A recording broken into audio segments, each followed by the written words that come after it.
Welcome to the Dear NICU Mama podcast. Our mission is to connect the past and the present NICU mom by bringing them out of isolation and into a sisterhood of women who can stand alongside each other as we heal and grow both in and out of the NICU. Our hope is that through interviews with trauma-informed medical and maternal mental health experts and vulnerable stories from NICU mamas themselves, that you would feel connected to the Dear NICU Mama sisterhood around the world. So, whether your NICU journey was 50 years ago, or whether you find yourself in the NICU today, we hope that this podcast reminds you that you are not alone. Hi, mamas, and welcome back to the Dear NICU Mama podcast. It's your host, Martha and Ashley! Ashley, it's so good to see you. So good to see you. Which sweatshirt are you wearing, by the way? I'm wearing You're Braver Than You Feel. It looks green in your camera. Well, that would be because while my camera isn't very high quality, the fabric and meaning behind our Walking Letter of Hope Day collection is. That was a beautiful twist. It was. You should become a part of our marketing editorial team. I think that no one wants that. But I also think that it's a wonderful time of year up in the Midwest because the leaves are turning. It's getting cooler. So now I can pull out all of my Dear NICU Mama sweatshirts that I've shoved at the back of my closet. And so now I get to wear them again. I'm so excited. Yeah. It is a wonderful time of year. It makes me so happy. It makes me happy too. Well, today, as you listeners know, sometimes we have the pleasure of interviewing experts in the field of neonatology, maternal mental health, obstetrics, and other times we have the fabulous opportunity to hear the stories of moms and parents just like you. And that's what we have today. We have Paola here. She is a mom to Mateo. They have an incredible story. She has a wonderful Instagram account where you can follow along on his journey. I think they're incredibly inspirational, and we're so glad that you're here. Welcome. Hi, how are you? So happy to be here. You are the cutest. I was telling before Martha hopped on, I got to low-key meet Mateo via the camera, and I felt like I was meeting a celebrity. I was like, it is Mateo. The little boy that I love on Instagram is looking at me through the screen. Oh. So it was just fun to see him outside of my little box on Instagram and in front of my camera, and he is even sweeter in person. He is such a little honey. Oh, thank you. I'm so much. incredibly You're so jealous. sweet. I want to see cute babes. I'd be honored to be here with you girls. So I'm so happy and excited that share Mateo's stories about these past years. We are super excited as well. And we want to just reiterate that we understand the courage that it takes to kind of go to the very beginning to now and kind of relive all of those moments. And so it truly is our honor. And we're so grateful for your vulnerability and willingness to share your story with our community. So thank you again for being here today. Oh, you're welcome. So we like to start these journeys at the very beginning because where else do you go? But we'd love to hear, how did you find out that you were pregnant with Mateo? To start, I'm gonna say that I became pregnant in November of 2017.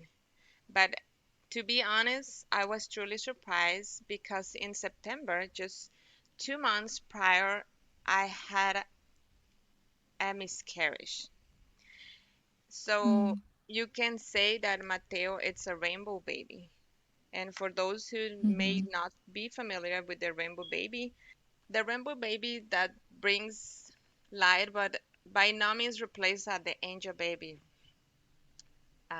In the time between the miscarriage and my pregnancy, so many thoughts came into my mind.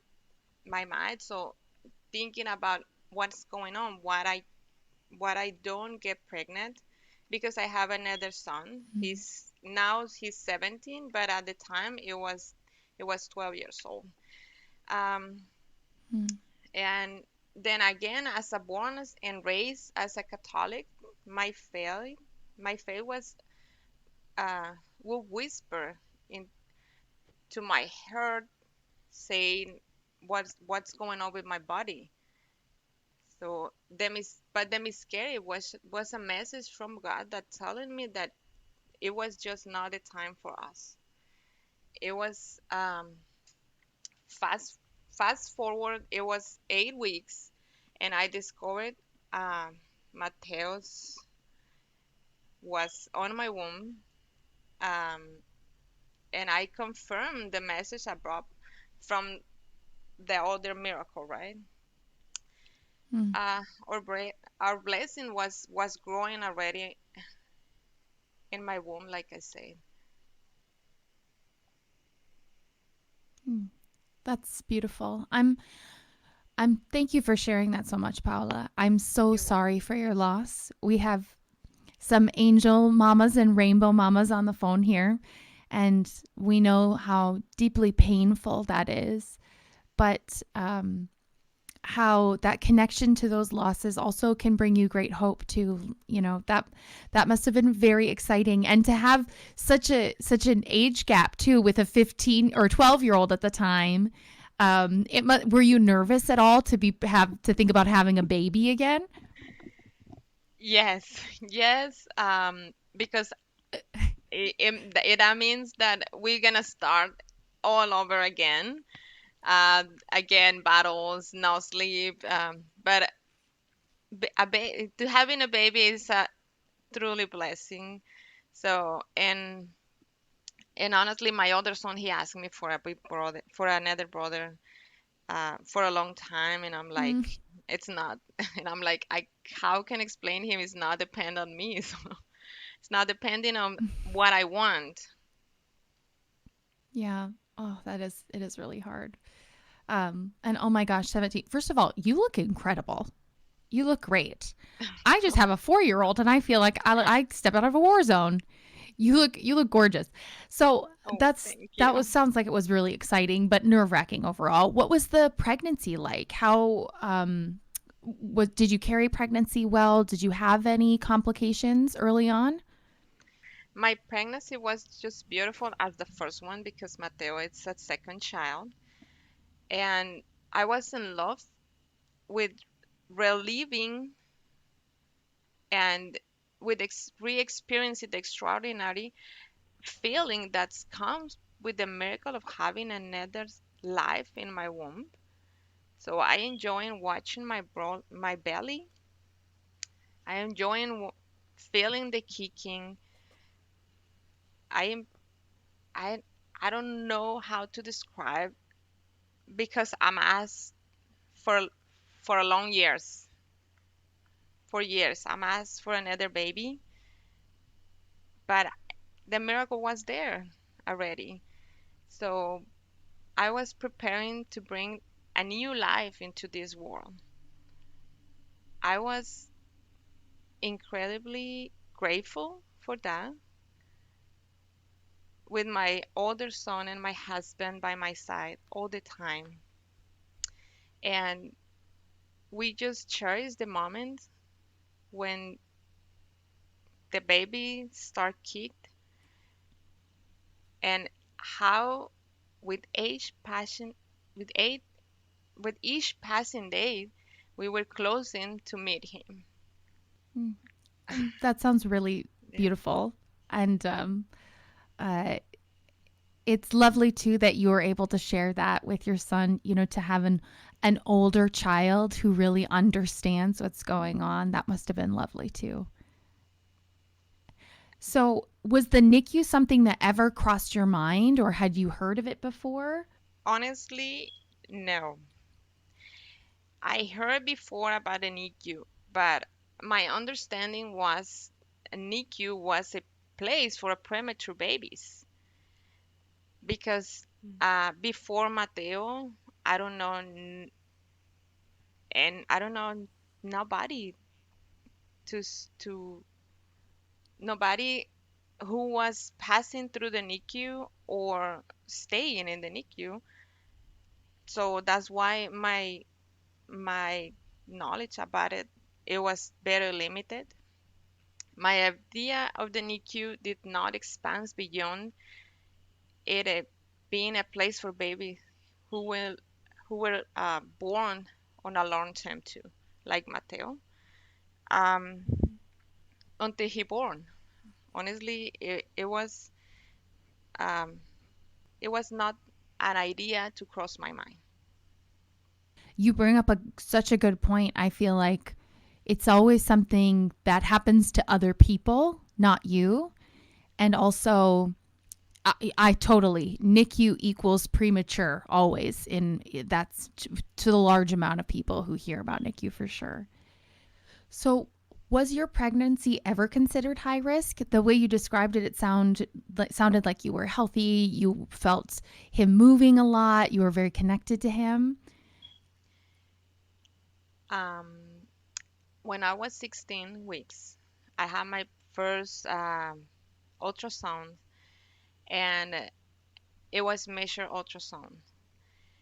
And my oldest son was with us because Mm. it was a birthday gift to come with us Oh, for meet Cute. his brother.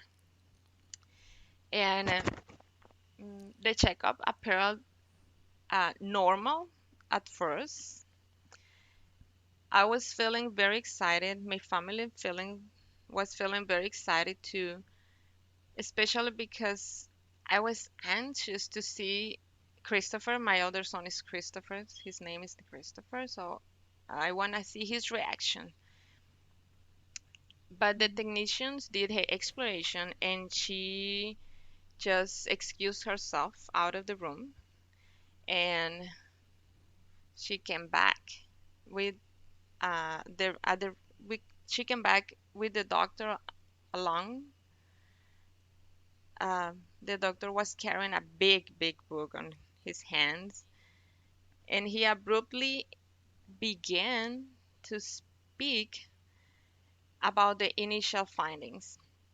That excitement was uh, feeling like quickly turned into a shock and fear about what we're gonna hear. Um, but the bad thing right there, it was this scenario because without any consideration of my youngest sons right there, he started talking and he was listening to the doctor and his medical terminology described belong the average size baby with indication of short legs and arms, obviously sign of club feet, abnormal development of his kidneys, heart, and his spine. Every word that doctors was spoke out of his mind, I'm sorry, spoke out of his mouth, was like a blow to the stomach. It was, Mm, I'm sorry, but it's okay. as I'm continue to talking, so the feelings just came Hmm. in. Um, Absolutely. so the final knockout, the knockout was when came through his mouth that the option of determination of pregnancy. And I I turned to my son to see his face, um, who was without saying a word. He was looked so in shock, scared, and I was in shock too. But I cannot show him my feelings right there because I was Mm, thinking, what happened? What happened with my other son? What he's coming coming through right now? Um, at that point, we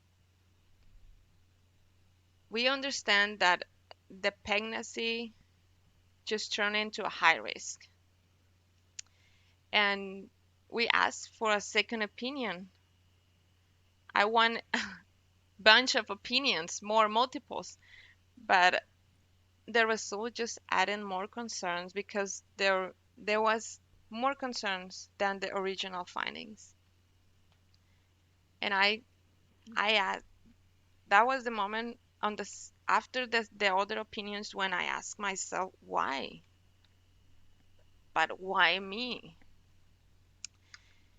But at the same time, I am answering my own questions with why not? Why not me?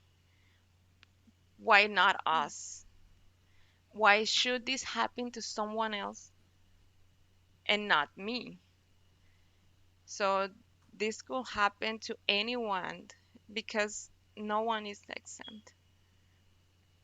And needless to say, after having heard the I'm sorry, the mortality statistics associated with pregnancies of this degree and being presented by the little to not probability to giving this baby a decent quality of life, our choice was easy. So we were to continue with the pregnancy. The medical appointments were more frequently. It was two two doctor's appointments per week, one echo every week.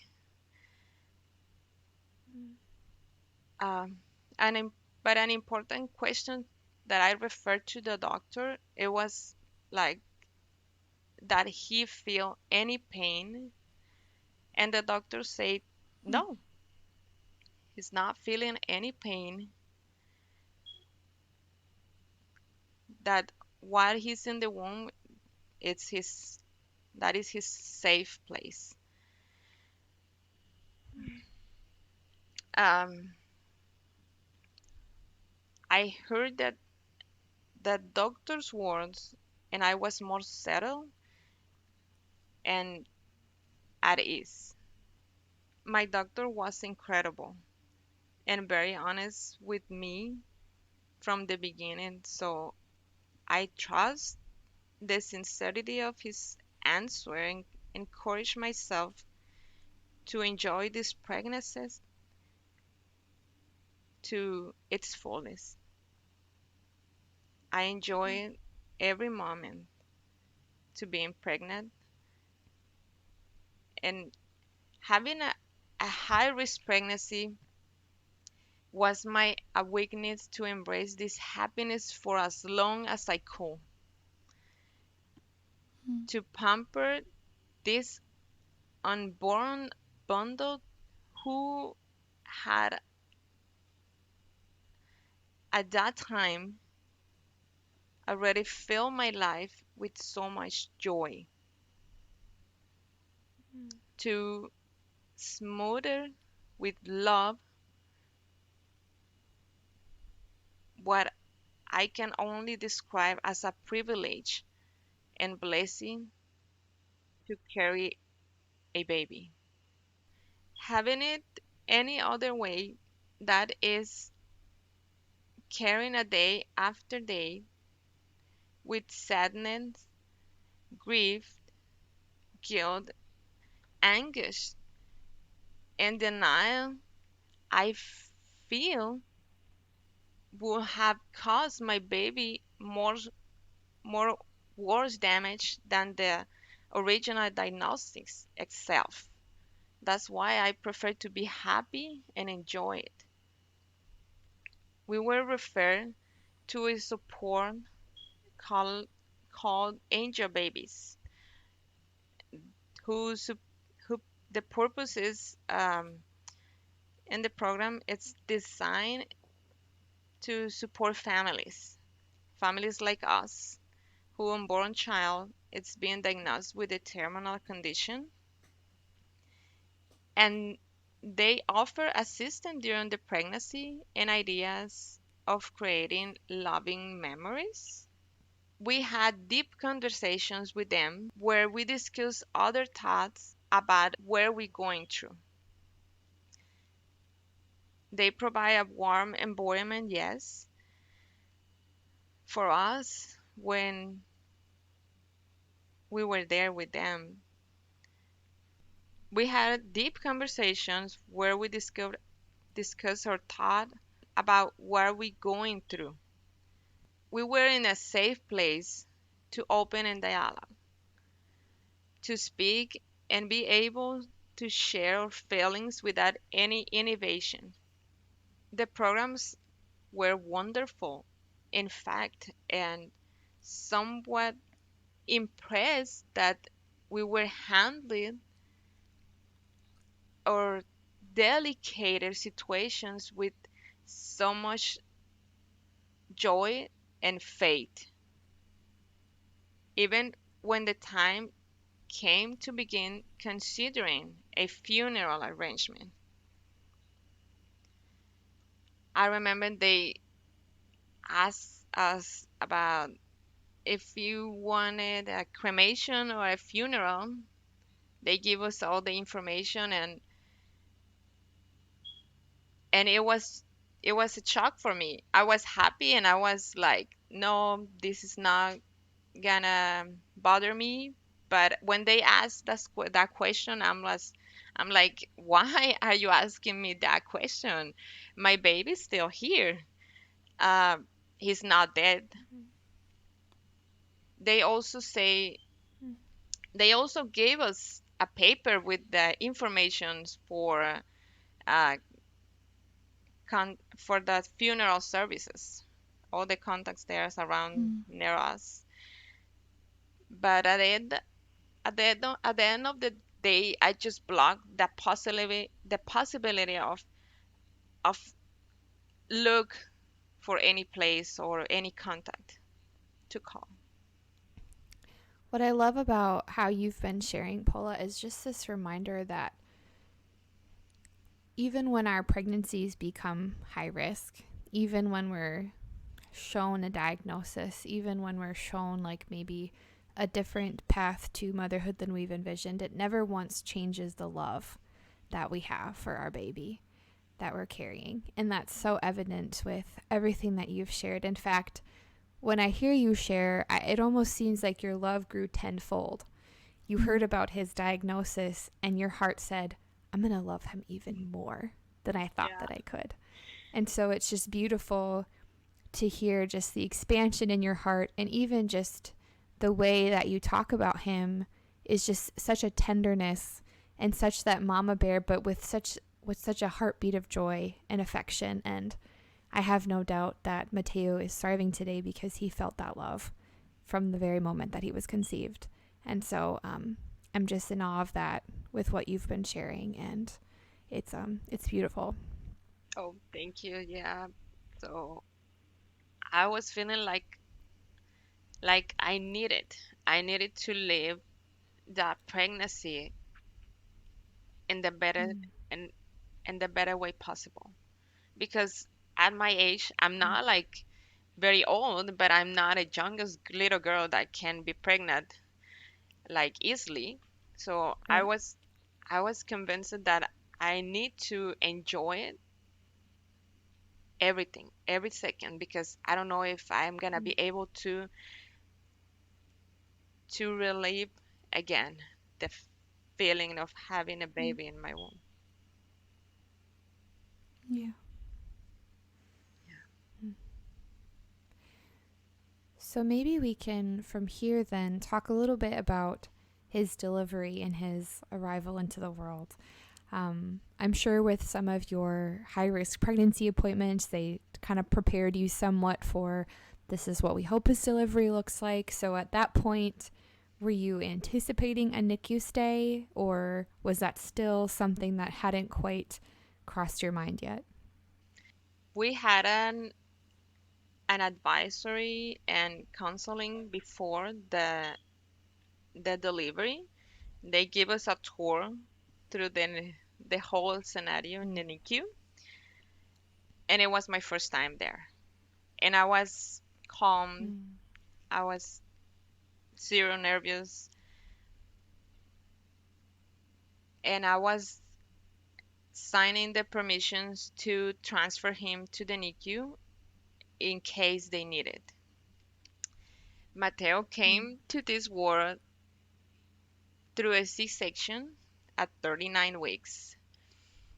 My husband Wow. was with me the entire time Mm. without missing a step. And Mm.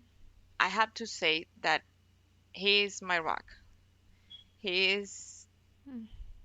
my foundation. And I can imagine to I can I can imagine how it's gonna be to pass through the through these very traumatic scenarios by myself. I couldn't have done without my husband on my side. I remember the day of the delivery, everything was planned and very organized. But I couldn't dismiss that feeling of uncertainty, uncertainty from my mind. We have been told early in the pregnancy to brace the possibility that the baby may not make it the full term, that maybe the baby passed while in my womb, or that the baby may not to be strong to survive on his own once out of the womb. Um, I never forget a person right there. Her name was Mary Brooke. She's retired right now, so she's not more at the hospital, but she was like an angel for us, especially for me. She was the clinical nurse educator, labor and delivery antepartum high risk at the medical center. That's a long time, right? Well, Yeah, I was and like, wow. yeah, but you can add the title, the word angel, because she was like Yeah. an angel for me. Aside from the doctor, she was the next person in charge into the living room. But more importantly, her words and her presence give me tranquility to enter the operation room with confidence and peace of mind. She embraced me an incredible hug while I get my anesthesia. She whispered words of strength and encouragement in my ears. I remember her kissing my forehead while ensuring me that everything will turn out okay. She was wonderful. And I firmly believe that she is an angel that God sent to give me peace for the sake of my baby. And as I say, the delivery was well organized. Like several times they review the possibilities and the scenarios, but there were no complications during the birth. Despite the potential outcomes we were told we couldn't expect, but it was precisely for for that reason that the delivery room had a medical staff from the NICU. They're ready to intervene and take the necessary actions to help him live. As a result, I didn't see Mateo until the same day or sometimes later. I didn't get the chance to hold him or kiss him. I didn't have the chance to breathe on his own scents, to smell him, or tell him how much I love him. Mateo was rushed to an awaiting area where he was treated as expected. I was conscious about that can happen, but if I don't know if that will be my only chance to meet my son because I just saw him on the long distance. I didn't see him, and I prayed long and hard, and repeat in my mind the words to a song that is a Christian song I used to sing while I was pregnant. So, and I'm gonna say one of those little words, but those words were big for me, and it sounds like this. I'm not gonna sing, but You could if you want to. no, thank you. No, just in the shower. Okay, here is the lyrics. I will wait into you. It's difficult, I know it is, but my heart, it's confident in you. I don't trust with the mind, I do it with my heart, and I will wait patiently, even as doubt torments me. I will trust you in your providence. Those lyrics give me a lots of strength. The strength I need in that moment that I don't know what happened with Mateo in the other room. So it was hard. That is so touching. Thank you so much for sharing that. And Welcome. it's also so beautiful to know I feel a lot of moms can identify with the feeling you had of you have no control over the situation. So there's nothing to do but pour yourself into faith and trust, and there's kind of this just peace while you wait. It's just happening around you, and there's nothing you can do but wait and hope and pray, right? So Right. it's really beautiful how you articulated that so well. Oh, thank you. So what was it like to meet Mateo for the first time? Mm. Mateo for the first time, it was not expected, but when I woke up in the recovery room, the NICU staff brought Mateo to me, and my heart is Mm. gonna, it was almost exploded. Mateo was laying in an incubator, so I had a good look at him. The NICU staff helped position him so that I can hold him for a while, but he was wrapped in a very tight blankets, and I held Mateo just for a few moments. I think I carried him just for a couple seconds because I was under the effect of the anesthesia. I had a bad time with the anesthesia, and I can tell you this. Mateo was born at 3:15 p.m. and as far I can tell, he looked absolutely perfect for me. Mateo had Mateo had a full head of hair. I count 10 fingers. 10 toes. Um, Mm. and he was a lot bigger and heavier than they expect.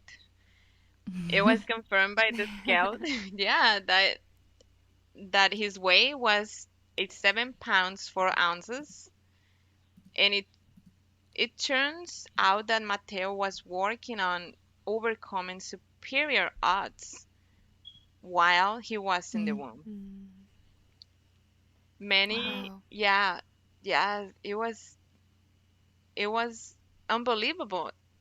The doctors also were so impressed with the weight because a week before he was, yeah, a week before he was 5 pounds, and at the moment of the delivery, he, Wow. yeah, he weighed 7 pounds 4 ounces. We don't know Wow. how that happened. Yeah. Wow. Mm, That's Incredible. amazing. yeah, it turns like completely different scenario because many of the health concerns appear to be relieved. I didn't see Mm. Mateo, and I didn't see him until the following day. But my angel right there, Mary Brooke, she took pictures, a lot, bunch of pictures of Mateo. She printed Oh. them and she shared with me. I was, Oh, that's so yeah, special. that's what I said. She was my angel there. Yeah. Yeah, and when finally I did see him, it was incredible. I hugged him, kissed him. I couldn't stop touching him, watching him to head to toes, feeling his little toes, his hands. I held him close to me as often as I could, giving him that skin to skin contact that he so much deserved. Mm. And but holding him was not a simple task. I had to work around a lot of cables that ran from his chest and monitoring his vitals and all these weird things in the hospital for us because we don't know what's going on, right? Um, uh, he at first he had a cannula for oxygen only because he was a little trouble breathing. He born with a small chest cavity. That's why he was uh, how can I say? He was trouble breathing. He was forcing him to fill his lungs. So I did my best as I can right there with him for him. And I was worried about to pull it off any of those cables. I remember Yeah. How long was Mateo's stay in the NICU, and what were some of his triumphs and setbacks while he was there? Mateo were there for 4 months in the NICU. The doctors were reluctant to give us any kind of short or long outlook because they don't know for how long he's gonna live. It was a waiting game in which patiently is definitely a virtue. With the assistance of the medical technology and the staff interventions, Mateo's condition was stable, but it was just for that moment because we don't know until the next day. We don't know until the afternoon or, yeah, we don't know. Right. It was very apparently that he will not survive on his own. So this was the this was marking the beginning of Mateo residence in the NICU. Mateo's condition is very rare, so even the doctors they didn't know what to expect. It felt like we were walking in a darkness without a guiding line. Mm-hmm. Mateo's health, I know Mateo's health was in a good hands. I know they were the most skilled people I ever met. I know that. Mateo need that. Mateo need them. They were caring professionals who care and shows the health professional because they wanted to put the patient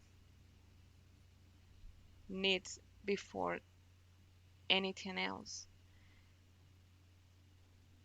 And Mateo deserved to receive the best care possible. And he did because they saved his life for several times. I was so humbled and grateful to have all, all those people right there caring for him. Because if it's not was for them, maybe he will not be here. Yeah. And Paula, what was Mateo's official diagnosis? Was it the same that they had suspected when he was in your womb, or was it something different when he was born? No, he was diagnosed until he born because in the womb they make a lot of tests, but I just stopped the test until they said I need an amniocentesis. But it was the risk for the baby, and I would not take any Mm-hmm. risk. Um, and I say Mm-hmm. no until he born. So at first, I felt like there were more setbacks than trumps. Mm-hmm. Mateo exceeded most expectations just by being born, but Mm-hmm. his condition was critical, was bad. And as I mentioned earlier, many issues that raised the concerns in his early diagnosis just vanished. He was not breathing without support. The effort of the cannula, they were not something that helping, it was helping him. So they changed to a CPAP machine. And believe me, but Mateo was not happy having a mask on his face. Yeah, because yeah, it was not, I don't think any baby likes it, right? Um, Mm. Right. yeah, we had to continue to monitor Mateo's progress, his growth, his lab results, and allow time to take its course before it could be decided what happened next. And Mm. at some points during the waiting game, the result of Mateo's genetic study just came back. They identified that Um, Mateo is having a skeletal dysplasia or a type of dwarfism that is called Kniest Syndrome that affect bone growth, which explain his short arms and legs. And more specifically, he has a mutation in of the gene. It's called, sorry, I'm gonna say it. It's COL2A1 gene. So that has type 2 collagenopathy or abnormalities in the synthesis of collagen. And I'm like, what? Just a moment, what is this? The collagen is in the whole body. So Right. if you have lack of collagen, what's going on? What's gonna happen with your body? What's gonna happen with your growth, where your everything in your body, right? Uh, Right. and since collagen is an structural component for skin and other constructive tissue that maintains the form of the body and its organs like the lungs, we had no idea how these mutations will affect Mateo's development. Kniest syndrome is a very rare type of dwarfism, adding to the challenges that we are already facing. After a few weeks with the CPAP, Mateo was becoming more agitated, and the doctors were not optimistic with the rate of his progress. They began suggesting likeliness of putting Mateo on a ventilator, and the idea of my baby on a ventilator terrified me, honestly. Immediately, I was like, I can't. How I can't? I don't have the slightest clue. The doctors painted a very clear picture of us and presented us a three real scenarios. One, it was performing a tracheostomy and put him on the ventilator will be the fastest way to go. The second one was Mateo was already bigger than the other children in the NICU. So, and he was quickly outgrowing the CPAP. So he wouldn't have to Mm. wear a mask that covered his entire face. So not just his nose, his face, completely face. It was explaining to us that options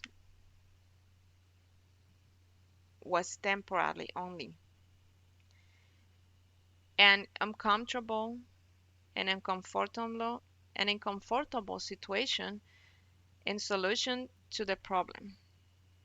That eventually his health would take turn over words. And those life-saving preventative measures could cause more harm than good. And finally, the number three or third options, with tears down my face, I heard as they present us with the option of disconnecting the machines and put Mateo's life in God's hands.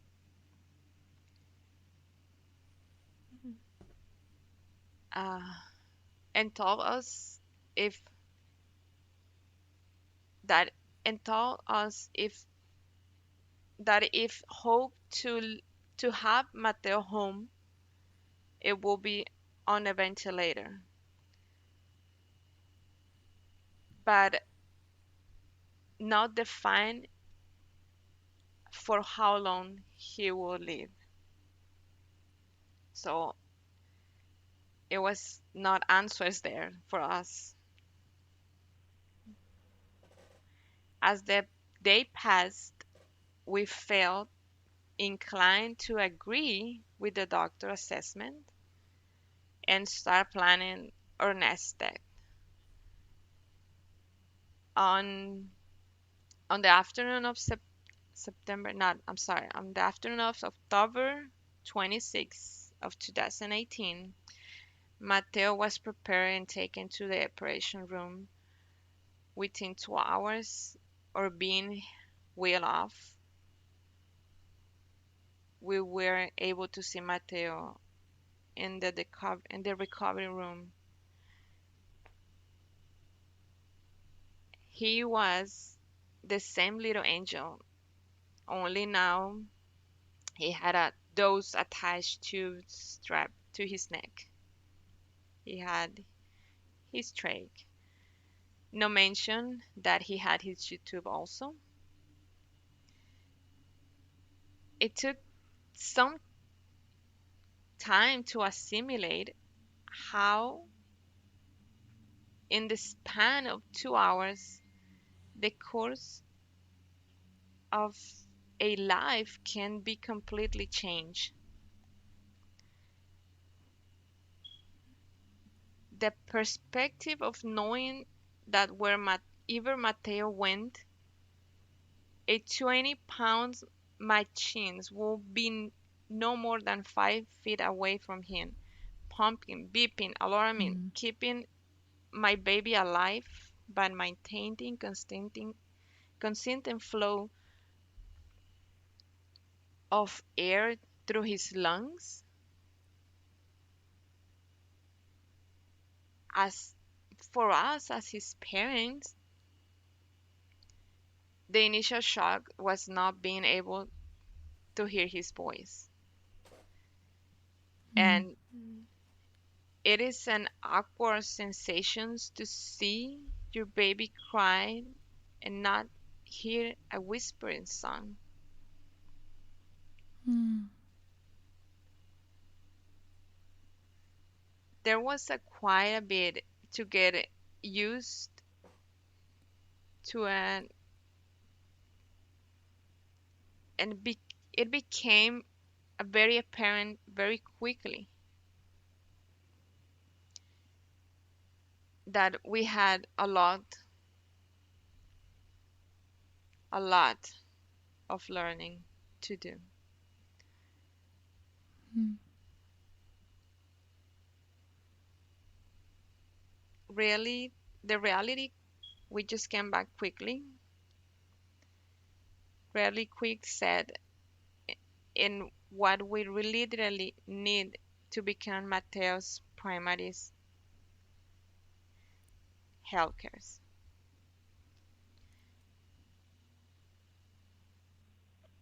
His nurse, his respiratory therapists and technicians. We're gonna be all everything for him. Every type you can imagine with data certifications, a real one. So we need to train to use those medical equipment. But that was not the only thing that we just facing, because after the surgery, we didn't know why, but Mateo started to have an oxygen desaturation episodes very frequently. At first, doctors, they thought they were bronchospasms. Mateo just started crying, and his lips turned purple, his Mm. face too, and his whole body, until he passed out multiple times. There were a few times when they need to resuscitate him. Those moments were the moments when I do not know where God's plans was taking us, or what he wanted to show us. I will say to myself, it's my faith as a strong and as firm as I believe it to be questioning these trials, Mm. most of all God's purpose. So at first, when I was pregnant, I was praying for his life every day. After he born, I was praying for his healing. I was thankful for his life and continue to praying. I would kneel of God, feet pleading for Mateo. But seeing the multiple resuscitations and how he was struggled to stay in this world, I offer my son to him. I told God that Mateo's life is in his hands. I told him, Mateo is yours. It will break my soul, but I would accept it. We didn't know if God is will show us how to die in his grace and mercy, or whether he will show us a miracle. A miracle. My Mm. feelings through God were like that because even with a trach and a ventilator, Mateo was not given a chance of life. Doctors, they didn't know how to short or long a life he will have without or with the band. So one day I just arrived to the NICU and they were ready to transfer him to the PICU. And I'm like, no, where are you going with my son? No. So I was in shock. That was my first reaction, shock. Because they know about his episodes and how fast they came and what to do with him. We didn't know what expect in the PQ, and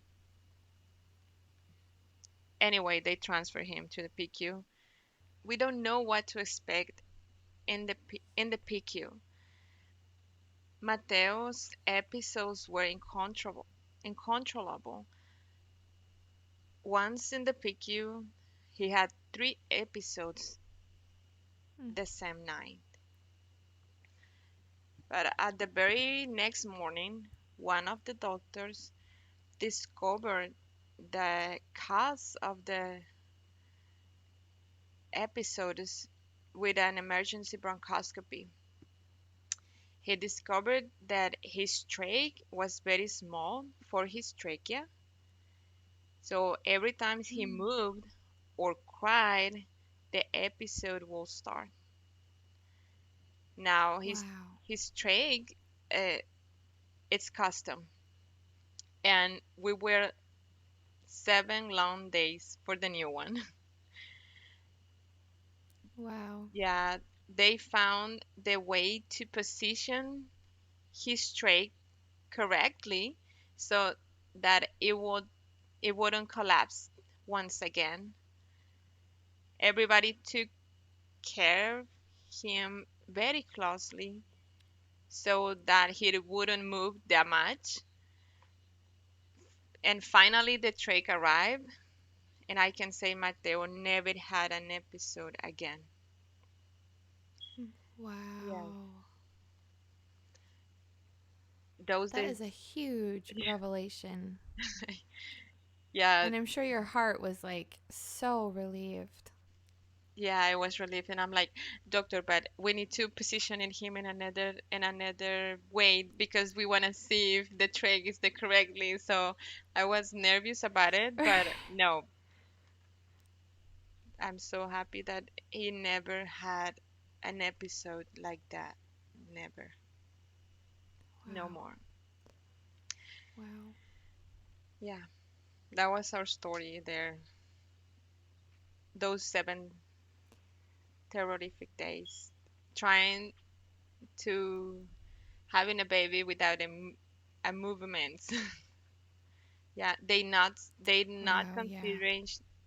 considering the sedation, but they put something underneath the trach, so now the trach can be in a right position. Mm. Yeah. Wow. So after the trach was the correct size and position, was it soon after that you guys were discharged, or was there a long period of time before Mateo was able to go home? Actually, it was the discharge was fast. On December Mm. 13 of 2018, and at the same days Mateo turns his fourth 4 months old. Yes, finally we came home. Wow. Yeah, it was the Wow. day of a new start, of course, but with all the happiness in the world. I remember Mm. the day he came home. He slept until the next day. He already felt home. I think it was like Wow. 1 more week after the new trach. Yes, we came home after a week. Wow. Yeah, Wow. That's amazing. yeah, thank you. And what was it like coming home? Was it, I know you said he felt like home. Did it feel like the same for you? Was it nerve wracking? Now also, caring for his trach, and, how was it for you and your family? My feeling was happy, and at the same time, I was thinking like, what if some of those episodes came back? What if we had an emergency? Hmm. What if we don't get to the hospital on the right time? It was scared to carrying all the equipment, but we start to processing everything. We start to realize our reality. I remember when we came home, our home became our new mini NICU. So Right. Yeah. yeah, and we became his primary care primary healthcare providers. The process of healing for me starts since the first day we were home. Mm. Not to say that it was easy, because as he became trach band dependent. He needs two persons to watch him during the day and during the night, two during the night. That means 24/7. That is not easy. It's easy to say, but not to put on in someone's hand. Yeah. It becomes delicate balancing act, adjusting Mateo's schedule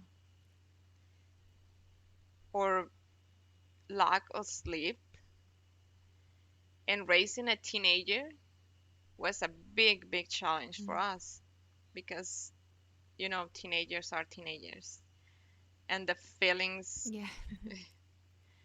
were everywhere. But being home, knowing that my baby was home with me every day, every night, to give him a bath with my own hands. Mhm. that he can freely sleep, to see his brother care for him, to see his brother like losing the fear of caring and holding his brother, then knowing that my family was completely, to hug him, kiss him when I wanted to have the opportunity of enjoying every second next to him was was was my, can I can say, my medicine, Mm. my happiness. My heart was full. Of course, there were a lot of troubles. I was so happy, but we have a reality on the side. Yeah, absolutely. I'm not going to lie. When I look back to the difficult times we passed in the NICU, it's difficult to remember what my warrior, my family, and I faced there. But Yeah. but I needed to recognize that it's part of me, and I like to remember that. I like to have present the fact of the reality we went through, because that remembrance makes me appreciate it and grateful and how blessed we are. For me, the simple fact of being able to see him is to be grateful for another day of his life. Mhm. Secondly, I am very grateful and very thankful to my family for always being by my side. And lastly but not least, I like to extend a warm thank you to their NICU mama for validating my Mm. feelings, because before meeting this community, I was unaware that healing could be a lifelong process. I don't know that before. Yeah. I used to feel guilty holding on to the feelings the trauma produced in me. But this community helped me a lot to reassure me that it was completely feeling okay to feel that Yeah. and to cry it. It doesn't matter what other things about it. I don't get it. If you think your baby is okay, but because you're not living what I live there. You're not living every day with a child that they don't know for how long it's gonna live. And I accept it like that. And I live it like that. And I don't live in every day thinking about he's gonna die the next day. And their NICU mama showed me that it's okay to feel like that. Mm. Thank you so much, girls. Paula. Now I'm crying over here.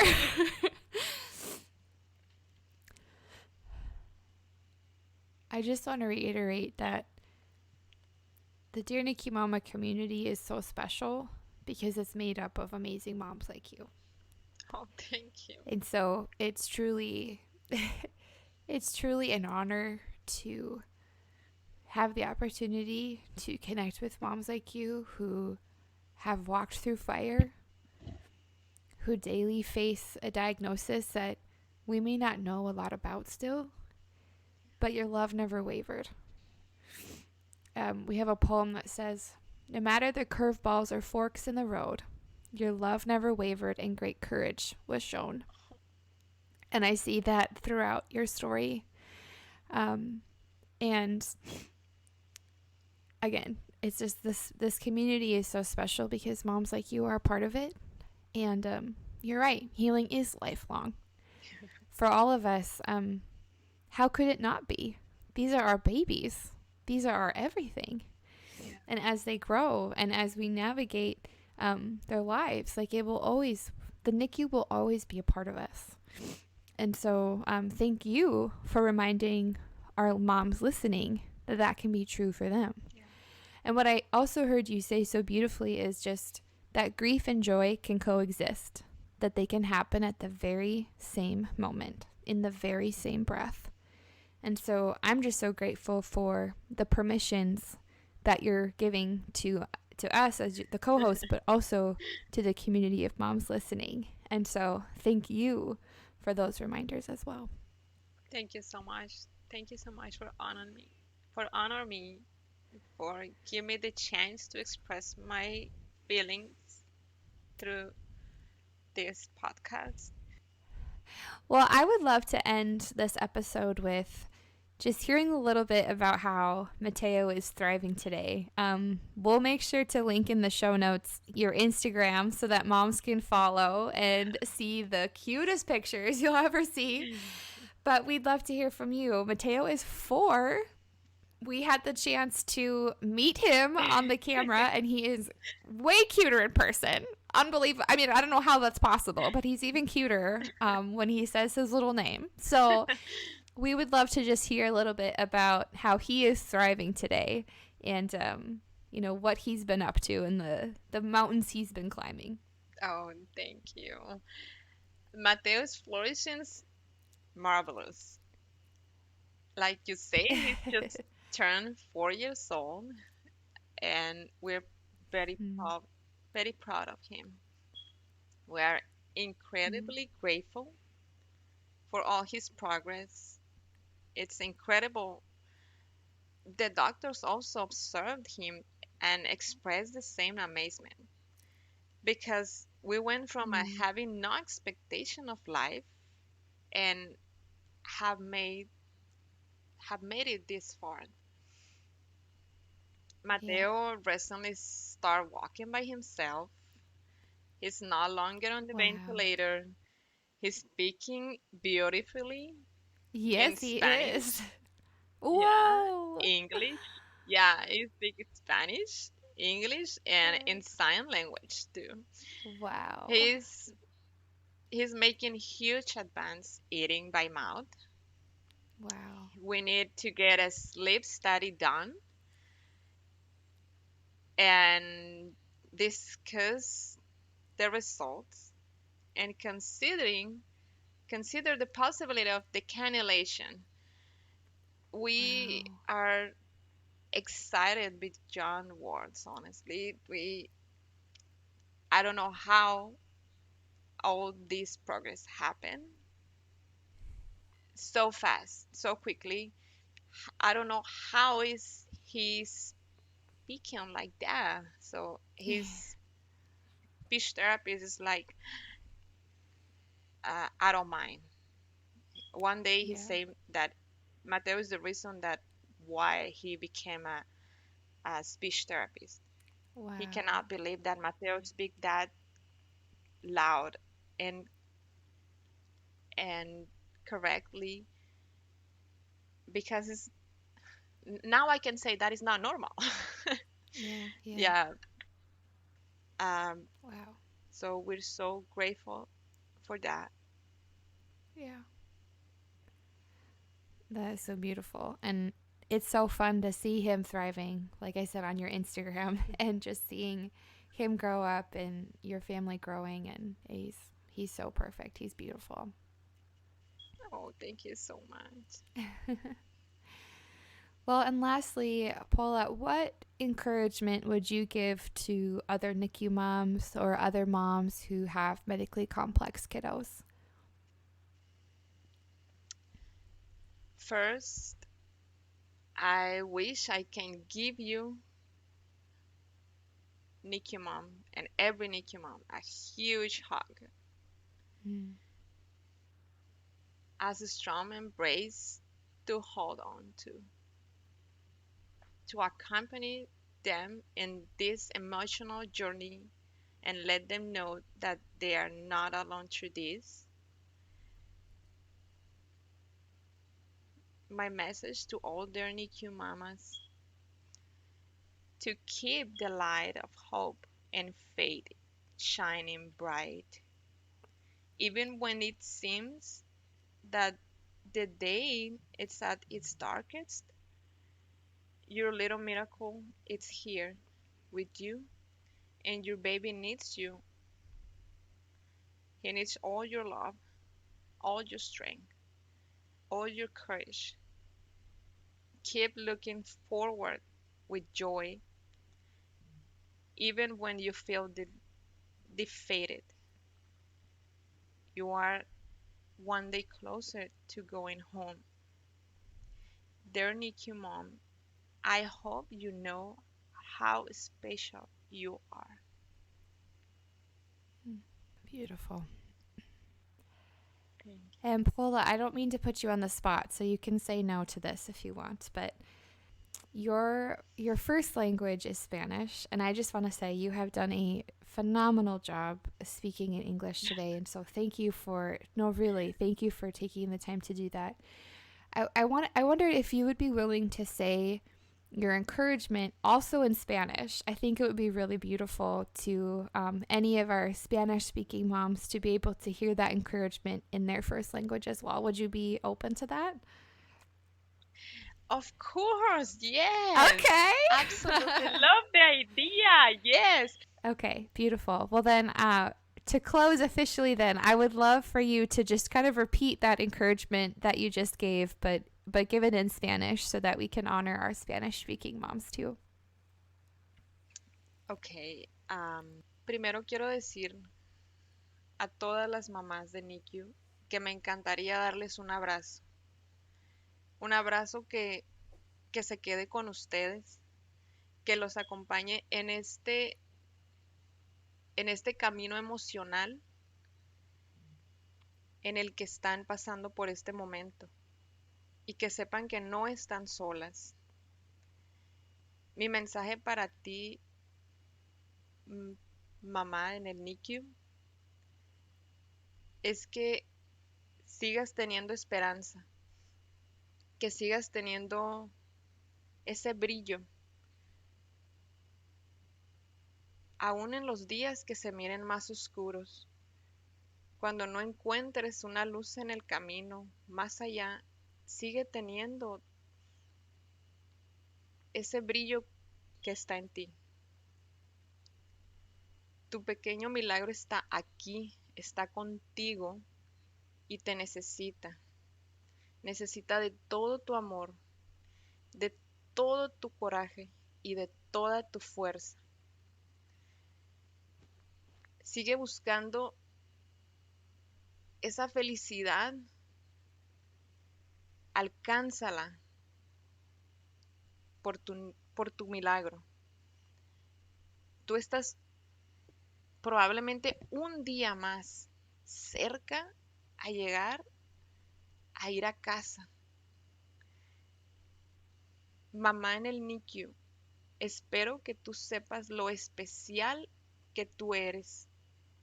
Te mando otro grande abrazo que llegue a tu corazón. Oh, that was so beautiful.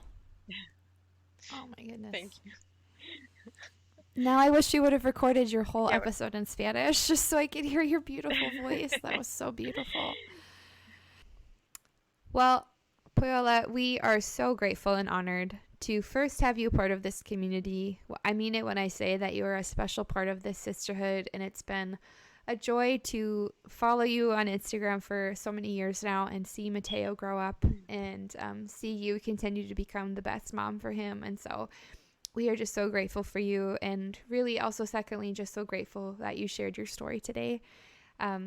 We again just want to honor the bravery and courage it takes to relive some of those early moments of your motherhood journey, and you shared it with such vulnerability and beauty and grace, and it was stunning. So thank you for giving us a front row seat today and for sharing your story with us. And To all of our NICU moms listening here, we just want to reiterate that you are the best mother for your baby, and your love moves mountains for them. And so today we just continue to acknowledge the courage it takes to be a NICU mom and all that entails, and we hold space for both your grief and your joy. Healing is lifelong, and you are never alone on this healing journey. So, mamas, we love you. We're so grateful for this sisterhood, and we will be back with you guys next week. Have a wonderful rest of your day. Thank you so much for listening to this week's episode of the Dear NICU Mama podcast. If you loved this episode, we'd be so grateful for a review on any of the podcast platforms. And we'd love to continue connecting with you via our social media pages or a private Facebook group. And ultimately, NICU Mama, welcome to the sisterhood.